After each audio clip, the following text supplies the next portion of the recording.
Hello friends, and welcome to Top of the Stack MTG. Today we're going to talk about Frontier mana bases again. This will be the second video in our series. We're going to do Duel Lands today. Now, there's 10 total possibilities of colors, and it would make the video too long if I tried to tackle all 10 in one go. So we're going to do half right now. The next video will cover the other half. The half that we're going to do are the allied lands. What this means is the colors that are next to each other on the color wheel on the back of the card. So you know it goes white, blue, black, red, green, all the way around the wheel. So any colors that are next to each other are the allied colors. And that makes up half the possibilities for these mana bases, for dual deck mana bases. There's also enemy colored, 5 of each, and those are the only possibilities that you can make. So we're going to talk about the allied. Now, a neat thing for Frontier that's happened so far is there are 5 options of dual lands to choose from in each of these color combinations for the allied mana bases.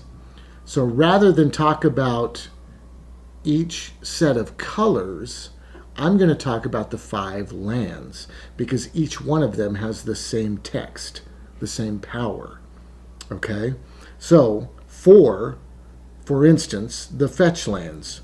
We happen to have fetch lands in the allied colors. So white-blue has a fetch land.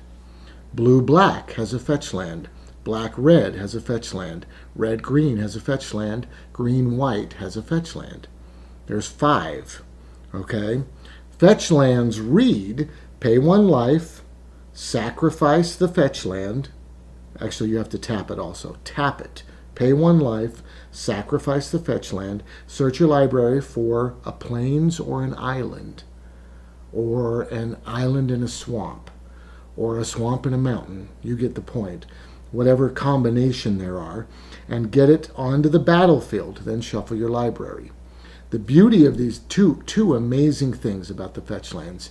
Number one is it doesn't come in tapped. After you fetch that land out of your library, it doesn't come in tapped. You get to use it this turn. Wonderful. The second great thing about it is it doesn't just grab a basic land. It grabs a specific land type. Now, all basic lands are a specific land type. So it will say basic land swamp, right? So if your fetch land can grab a swamp, you can grab that basic land. But there is one dual land, and this is the only example of this in the entire Frontier format. There is one dual land that was put out in Battle for Zendikar that is listed as land, plain, island, or land, island, swamp. Therefore, you can fetch it with the fetch lands. Now, it has a text of its own, of course. This is the second one we want to talk about.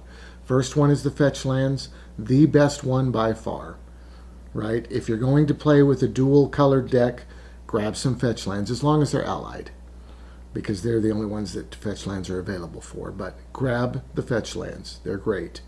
The second best one of the 5 is going to be this Battle for Zendikar run of lands. There's 5 of them, and they do cover the allied colors. The first one's Prairie Stream, and it says tap to add a plain or an island to your mana pool. Prairie Stream enters the battlefield tapped unless you control 2 or more basic lands. So, if you have 2 basic lands on the battlefield, then you play your fetch land, you crack it, you grab yourself a Prairie Stream or any of the other 5 options, put it down. That is the best mana fixing you can possibly do. to go from a fetch land to a dual land instead of a base land is incredible. And that's why these 5 lands from Battle for Zendikar get the second spot. So now we'll go on to the third spot. The third spot is, I guess, Port Town. Port Town it's the shadow run of lands. So as Port Town enters the battlefield, you may reveal a plain or an island card from your hand. If you don't, Port Town enters the battlefield tapped. So as long as you have a basic land or a land that says plain or island, you can just reveal that, and then it doesn't come into play tapped. Because you don't want them to come into play tapped. You don't want it to be that slow. In some cases, you can get away with it. Maybe you need a lot of mana fixing. So you're going to use the fetch lands, and you're going to use the battle for Zendikar lands that give you both those options to grab. And you're also going to throw in a Port Town, even though it's probably going to come in tapped every once in a while, because you won't have a plain or an island in your hand. It's a little bit slower. It's a little less consistent. But it's still great, you know. Really, from 2 down, option number 2, option number 3, option number 4, option number 5, these are great substitutes for the fetch lands if you can't afford them, especially for a 2-color deck. Quite honestly, I don't run a lot of fetch lands in 2-color decks because they're so expensive. I don't want to be buying expensive fetch lands when the mana fixing is okay. You know, it's not perfect, but it's okay.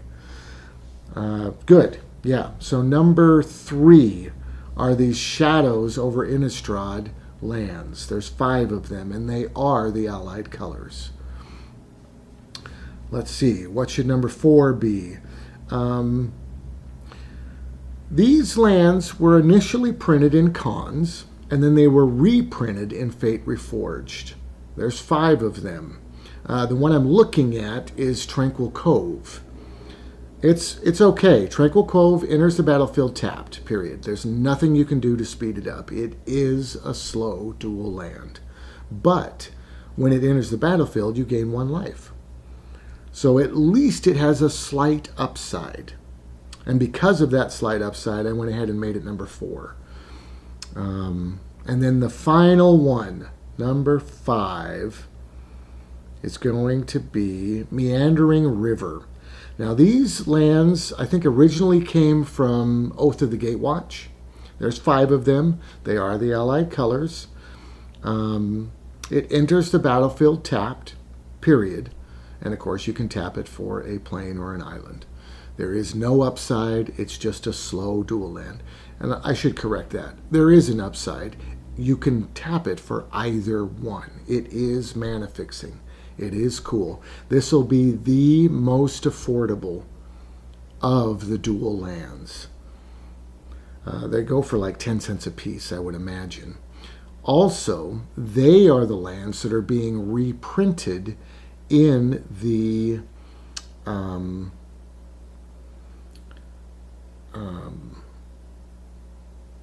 new Kaladesh and Aether Revolt Planeswalker decks.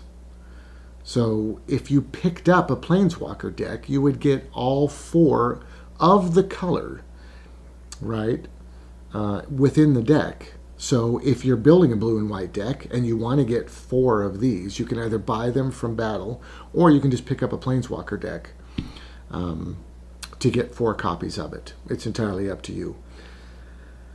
Yes, so those are the 5 options for dual lands for the allied colors.